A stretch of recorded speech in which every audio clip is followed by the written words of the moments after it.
Hello, welcome to my masterclass. And today we're talking about the new Companies and Allied Matters Act and the controversies it's stirring. Now, there's a famous saying, if it ain't broke, don't fix it. If it ain't broke, don't fix it. Now, there is nothing under the current CAMA that prevents the Nigerian government from investigating churches and then from putting procedures to make sure that there are no financial misappropriations. There is nothing under the existing CAMA that stops that. As a matter of fact, the Economic and Financial Crimes Commission is already probing a number of pastors. They've sent some to jail. A good example is Pastor Samuel Afolabi of Living Faith Christian Church, headed by Bishop David Oyedepo. You know, he was reported, he was investigated, he was prosecuted. So there is nothing under the current CAMA. So we're asking now, why are they bringing in these new provisions to forcefully appoint trustees for churches?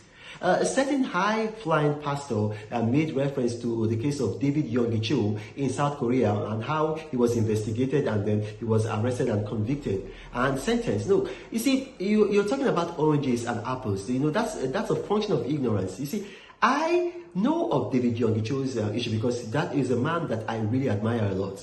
In Yonggi-cho's case, it was elders within the church who filed a petition with the government and asked for his own investigation and prosecution. It wasn't outside forces coming into the church, it was internal churches. So you see, if you read scripture already put internal procedures in churches to make them free from these kinds of practices. So you see, if you read Timothy chapter 1 verses 5 to 9, Titus chapter 1 verses 5 to 9. You see, it gives qualifications of a church elder. Qualifications of a church elder. And it says that these church elders are meant to look into the activities of the church. You know, they are meant to check the pastor to make sure that you don't have this kind of financial infractions. And then if you read the letters of Paul, it talks about the qualifications of an elder and of a bishop and of a deacon. These are people who are not meant to love money. And if you see that they love money, the scripture says that you remove them. So the church has its own internal procedures. So we don't really need this. You know, I see some other people talking about what happens in the United States and the United Kingdom. I schooled in the United Kingdom. I have a Master's of Law from the UK. I worked in the British Parliament. I live in the United States. I also pastor the church in Nigeria and in the US, so I know how this operates. In the UK and in the US, churches are not automatically charities. They apply to be charities. In America, it's called the section, I think it's a 503 1C. And then in the UK, they've got the provisions where churches apply to be charities. And when you apply to be charities, you're given certain concessions by the government. The government gives you money. You're allowed to raise money from the public. And so, because of these concessions, then the government is justified in appointing trustees in these cases.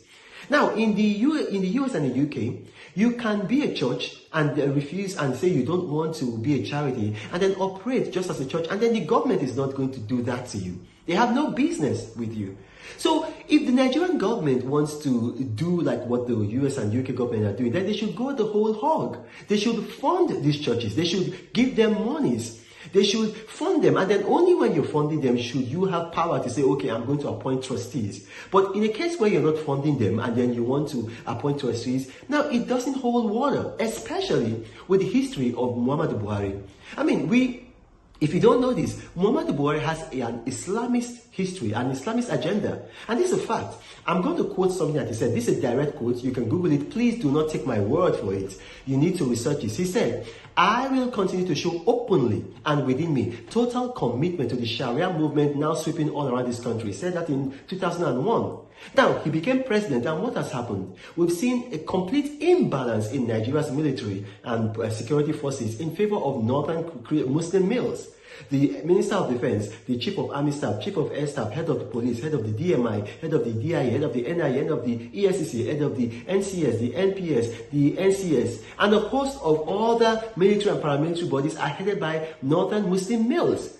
Now, this is creating such an imbalance, and when you have a man who has said such things in the past, who has such an Islamic agenda, and then coming up with this kind of law, which is targeted at churches, it is suspicious. Already today, the Christian people in Nigeria are under some heavy persecution in the Middle Belt. If you read CBN News, they came out with a report today. It's on my Twitter feed. You can read that, stating that they have evidence that the Nigerian government of General Muhammadu Buhari gives cover for Muslim herdsmen to kill Christians. So when you have this kind of situation and then you have this kind of government coming up with this obnoxious law, it raises suspicion. We do not need this. It is not necessary. And I call on every Nigerian, both Muslim and Christian, because I've read the Quran. I understand Islam. You know, you have to understand the history of Islam. Without Christianity, without what Christians did for Muslims in Ethiopia, current day Ethiopia, giving them asylum when the Quraysh tribe wanted to destroy them in Mecca, there wouldn't be Islam today. If you are a Muslim and you don't know about that, it's unfortunate. Go and study your history. We should live in peace. We should coexist. And this law is a threat to our peaceful coexistence. My name is Renal Mokri. You can send me an email, info@renalmokri.org. God bless you.